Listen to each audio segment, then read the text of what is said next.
Hello, and welcome to another episode of my 30 Plus decks.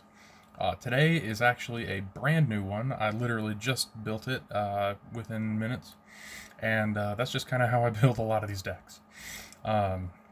This one, as I was getting cards from Aetherdrift, I ended up pulling both of these cards. I guess I'm only showing off one of them, but pretty sure I'll get the other one in a little bit.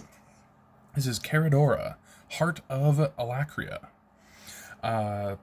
It's a 4-cost, 4/2 human knight. It's 2 and a green and a white, so this is a Selesnya deck. When it enters, I may search my library for a mount or vehicle card, reveal it, and put it into my hand, then shuffle. If one or more 1/1 counters are put on a creature or vehicle I control, that many +1 1/1 counters are put on it instead.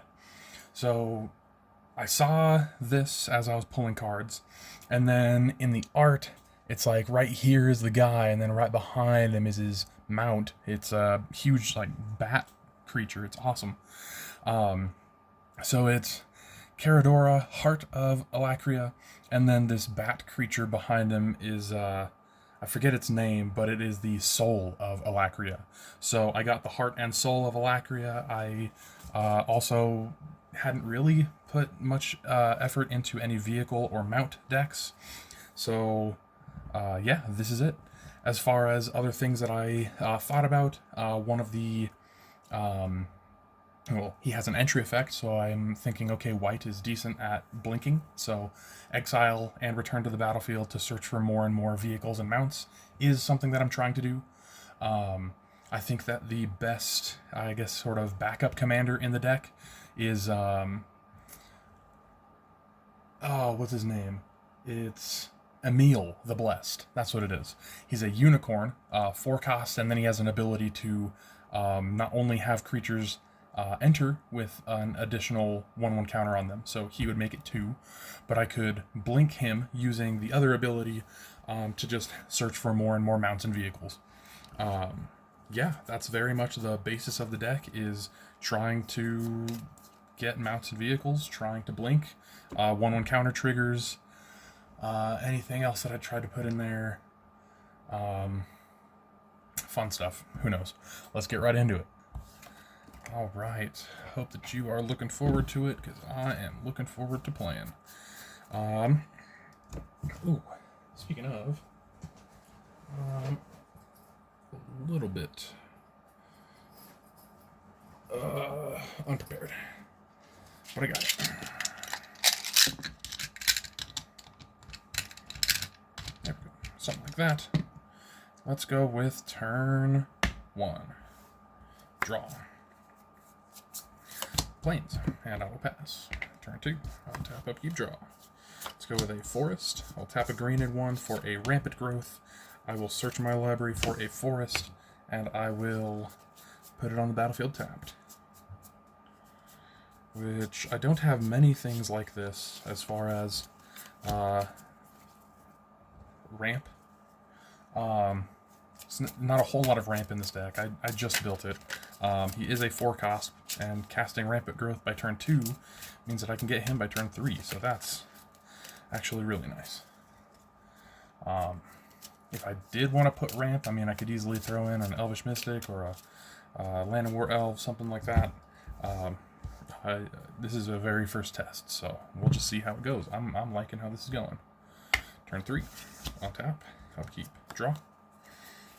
Let's go with this Plains. And I'd say let's get it started.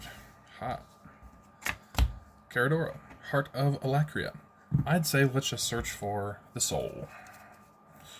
So this does kind of consistently tutor. So there we go. Lagorin, Soul of Alacria. He's a 1/1 flyer, and whenever he attacks while saddled, I put a 1/1 counter on each of up to 2 target mounts and or vehicles. Goes to my hand. Let's go to turn 4. Untap, upkeep, draw. Okay. Now I have plenty of land. Do I care if any enter tapped? If I go with Lagrin. Yeah, sure. Let's go with an untapped land. I will go white, green for Lagrin, Soul of Alacria. And let's go 1, 2, and a green. And I will cast Afterburner Expert. This is a 4/2, has an exhaust ability, and there's not a whole lot of exhaust in here, but just the right amount, I think. This is 2 and 2 green. I may put 2/1 counters on this creature, which Caradora would turn it into 3. And whenever I activate an exhaust ability, return this card from my graveyard to the battlefield. Let's see. I think that's all good and fine. Let's go to turn 5. Untap. Upkeep. Draw. Very nice, actually. Let's go with a forest. Let's go ahead and tap all but a white. And I will cast Conjurer's Closet. So Conjurer's Closet is a 5-cost artifact, and at the beginning of my end step, I may exile target creature I control, then return that card to the battlefield under my control. So, honestly, I'm going to be doing that for Caradora. Whenever he enters, I'm going to be searching for a vehicle or a mount, and I think that it's even this turn I can start swinging with Lagrin, so let's start going. Actually, let's tap this for a white, and cast a Nesting Bot. Now, Nesting Bot, let's see. I know that I had the token around here somewhere for Start Your Engines. There we go. Start Your Engines. Speed is at 1. When this creature dies, I create a colorless servo artifact token, and at max speed, this creature gets +1/+0. Honestly, I just typically have these guys for saddling. That's kind of my main plan. So I will use it right away to have this Nesting Bot saddle Lagrin. And I don't have multiple mounts or vehicles, but that's alright. I will declare attack with Lagrin as a 1/1 flyer. His attack trigger is activated because he was saddled, putting a 1/1 counter on himself, which is 2 1/1 counters because of Caradora, so he is a 3/3 flying by turn 5. I like that. On combat, I will say that I swung in. That is damage dealt on my turn, or more, an opponent lost life during my turn, so my speed is increased by 1, so I am at 2 speed. It only happens that once per turn. So let's now go to my end step. I will exile Caradora and return it to the battlefield under my control, and I will search for a vehicle or a mount. Right now, I guess next turn I'm going to have 7 to work with. What's in my hand? A bunch of land stuff.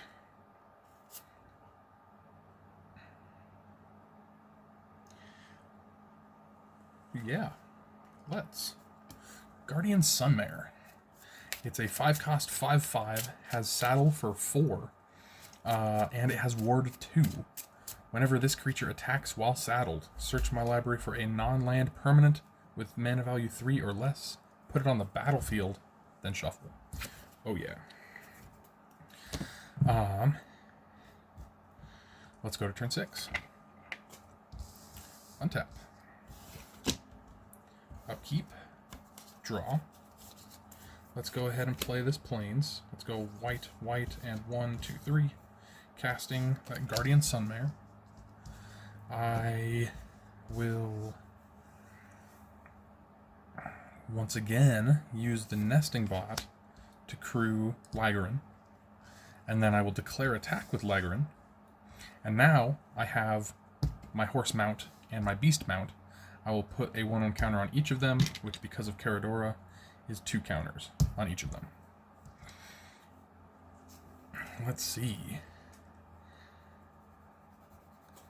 That is a 5/5 flying by turn 6. I could say that I swing in. There is no trample. Sure. Let's just say that I swing in. I'm up to 3 speed. Let's go to turn 7. Untap. Oh, actually, before, because that would be end step trigger, exile and return Caradora and search for a mount or vehicle. Which I know that I have another big one somewhere. Well, let's see. I have a mammoth, and that's probably my biggest. Mighty Servant of Luco is a cool one. And this is kind of why I'm goldfishing. I don't know what I'm wanting to search for right now. Where is... Okay. I think that elephant guy, mammoth, wherever he went. No, actually, Mighty Servant of Luco, wherever that one is. Bam.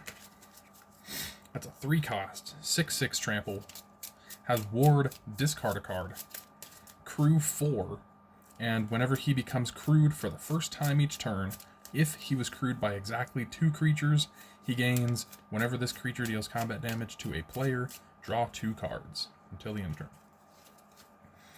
I'll take that card draw. And that was the vehicle from Caradora. So now, turn 7, untap. Upkeep, nothing, draw. Okay, let's just keep on having more land. Plains for turn. Let's tap 1, 2, 3, and cast that Mighty Servant of Luco.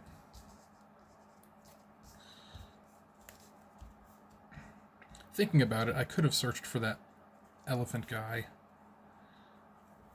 I guess I wouldn't have been able to do everything that I'm doing right now, but could have searched for Mighty Servant of Luco with that Guardian Sunmare. Very interesting.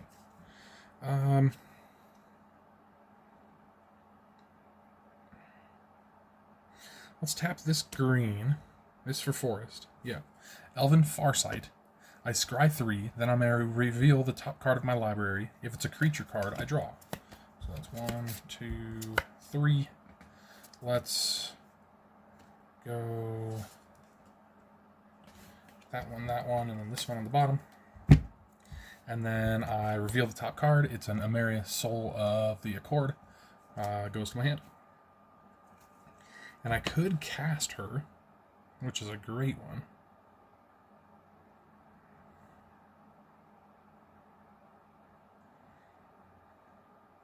Or...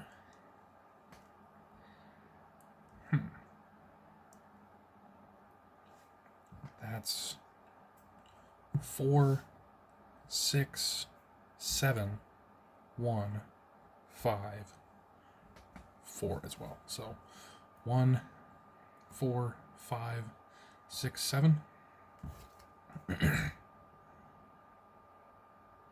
Very interesting. So right now my options I'm looking at are Amara, Soul of the Accord. Whenever she becomes tapped, which is effectively crewing right now, I make a 1/1 white soldier creature with lifelink, so that one's great. I am probably going to be using... what would it be? I could use Afterburner Expert to crew Guardian Sunmare. If I bring out Amara, she's a 2/2. Oh, that's what I'm thinking. I'm trying to crew Mighty Servant of Luco as well, but he has summoning sickness, so that doesn't even matter. Oh, but it does matter. If I want to do it. So here's the things. Either her, and then just start crewing what can attack, which would be pretty great, or Celebrate the Harvest, which right now I was just counting. I have 5 different powered creatures. 5 different creatures. 5 creatures with different powers. That's what I'm trying to say. If I crew Mighty Servant of Luco, because right now he's just a vehicle, not crewed. So that's pretty much a no-brainer for me. Celebrate the Harvest is really a deck thinning, thing for me to just get a whole bunch of lands out, so that I'm hopefully not drawing lands. So instead of getting all of my lands out, let's go green-white. Amara, Soul of the Accord. I do have 1/1 humans, just not specifically with lifelink, but that's okay. We'll know. Let's go ahead and use Afterburner Expert to crew Guardian Sunmare, Amara, Soul of the Accord, to crew Ligaran. When she becomes tapped, I make a human. And I guess I'd just go ahead and swing with Guardian Sunmare and Ligaran. I will decide to do it as 1/1 counters first, and then because it's attacking while saddled, I'll search for a non-land permanent with mana value 3 or less.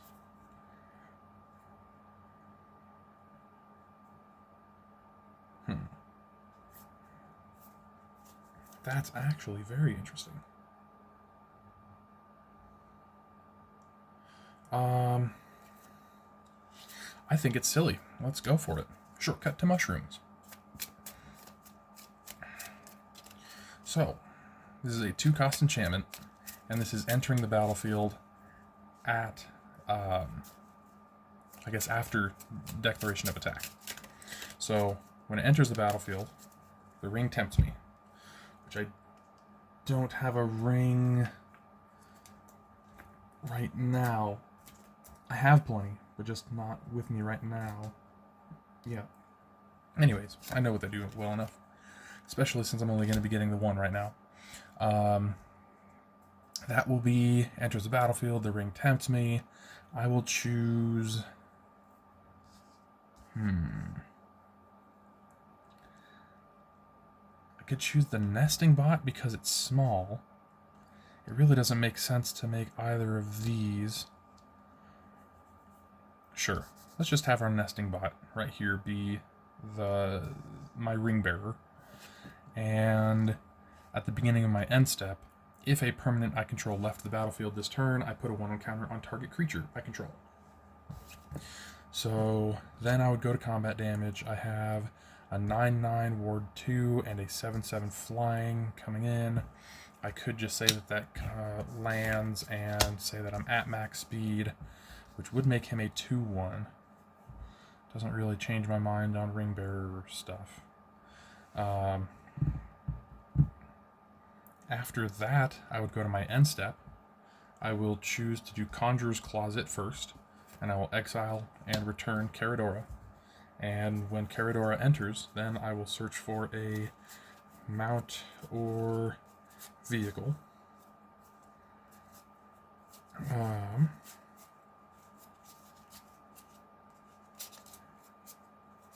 What even is my next biggest... Oh, of course. Silly me. Let's get that elephant.